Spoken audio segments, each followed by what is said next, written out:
Mutton curry বা mutton কষাতে আমরা অনেক খেয়েছি। আজকে আমি সম্পূর্ণ আলাদা স্বাদের লোভনীয় খাসির মাংসের একটি রেসিপি শেয়ার করব। মাটন কাসুন্দি। কাসুন্দি মাটনের জন্য প্রথমে মাংসটা ম্যারিনেশন করে নেব।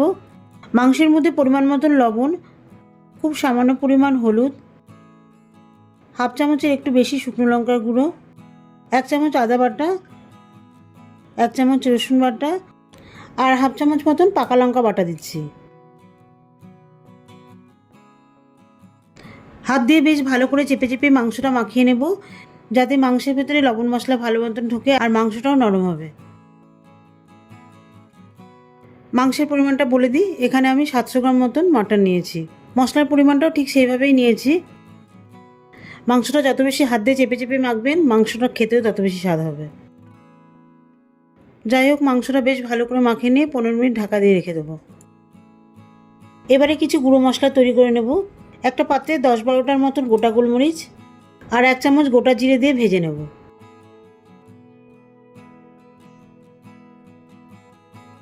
মশলাগুলো থেকে খুব সুন্দর একটা গন্ধ বেরোলে গ্যাসটা অফ করে দিচ্ছি।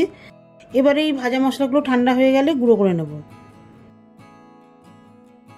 15 মিনিট পর মাংস রান্নার জন্য ওভেনে একটা কড়াই বসিয়ে দিচ্ছি। দিয়ে দিচ্ছি পরিমাণ মতন সর্ষের তেল। তেলটা গরম হয়ে গেছে, বেরেস্তার জন্য 2 মাঝারি সাইজের পেঁয়াজ কুচি দিয়ে দিচ্ছি।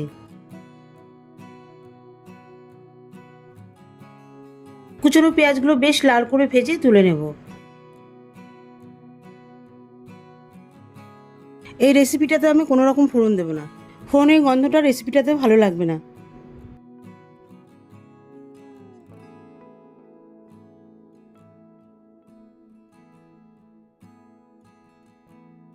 ওই তেলেই ম্যারিনেট করে রাখা মাংস দিয়ে দিচ্ছি।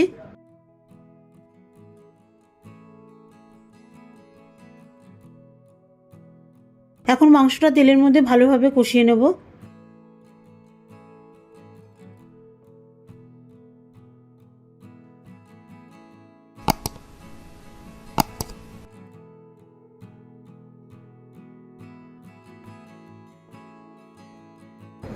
প্রায় 5 মিনিট ধরে মাংসটা তেলের মধ্যে কষিয়ে নিয়েছি। দেখুন, মাংসটা বেশ ভাজা ভাজা হয়ে এসেছে। এবারে ঢাকা দিয়ে দিচ্ছি 5 মিনিটের জন্য। এতে করে মাংসটা কিছুটা নরম হবে আর মাংস মশলা থেকে জল বেরোবে। এই জলেই মাংসটা হালকা হালকা সেদ্ধ হয়ে যাবে।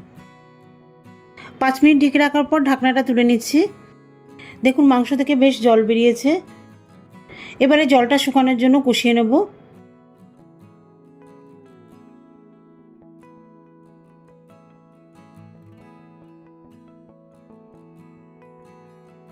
এখন 6 টুকরো মতন হাফ করে কাটা আলু দিচ্ছি। একসাথে আলু আর মাংসটা কষিয়ে নেব। কাঁচা আলু দিয়ে মাংসটা কষাচ্ছি, আলুটা কিন্তু আমি আগে থেকে ভেজে নিইনি। আলুটা মাংসের সাথে ভালোভাবে নাড়াচাড়া করে 2 মিনিটের জন্য ঢাকা দিচ্ছি, যাতে আলুটার মধ্যে মশলার ফ্লেভারটা চলে আসে আর আলুটা সফট হয়। ঢাকনাটা তুলে নেওয়ার পরে মাংসটা বেশ ভালোভাবে নাড়িয়ে নিচ্ছি, যাতে মশলাটা কড়াইয়ের মধ্যে লেগে না যায়।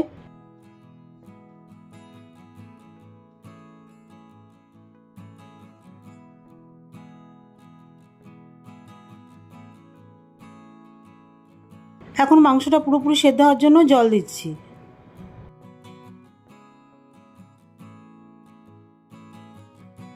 এর সাথে 2 মিডিয়াম সাইজের টুকরো করে কাটা পেঁয়াজ দিলাম। সাথে মিডিয়াম সাইজের একটা পাকা টমেটো 4 ফালি করে দিয়ে দিচ্ছি।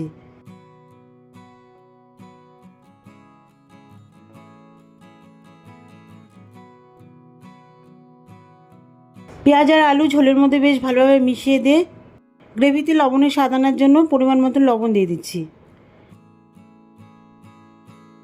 লবণটা ঝোলের মধ্যে ভালোভাবে মিশিয়ে দিয়ে মাংসটা পুরোপুরি সেদ্ধ হওয়ার জন্য 15 মিনিট ঢাকা দিয়ে রেখে দেবো। যেহেতু খাসির মাংস সেদ্ধ হতে সময় বেশি লাগে, সেই জন্য ঢাকনাটা একটু বেশি টাইম দিয়ে রাখতে হবে, তাহলে মাংসটা বেশ ভালোভাবে সেদ্ধ হবে। এখন রেসিপিটার প্রধান উপকরণ কাসুন্দি কীভাবে দিতে হবে সেটা তৈরি করে নিচ্ছি। একটা বাটিতে 2 চামচ কাসুন্দি আর সাথে একটুখানি জল দিয়ে জলের মধ্যে কাসুন্দিটা ভালোভাবে মিশিয়ে দেব। এই মিশ্রণটা মাংসের মধ্যে মেশাবো। এতে করে মাংসের মধ্যে আলাদা একটা স্বাদ তৈরি হবে, খেতেও দারুণ লাগবে। 15 মিনিট পর ঢাকনাটা তুলে নিচ্ছি। ঝোলটা বেশ সুন্দর ঘন হয়ে এসেছে দেখুন। এখন ভাজা মশলার গুঁড়ো আর কাসুন্দি ঝোলের মধ্যে ভালো করে মিশিয়ে দেবো।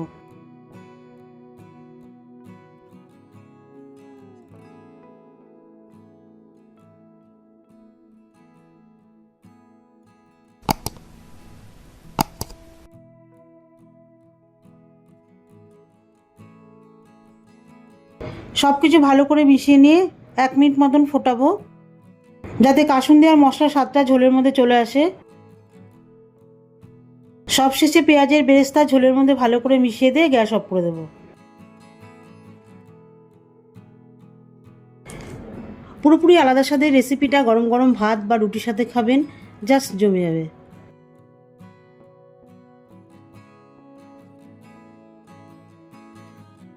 একটা বড় বলে মাংসের উপরে পেঁয়াজের বেরেস্তা ছড়িয়ে পরিবেশন করছি।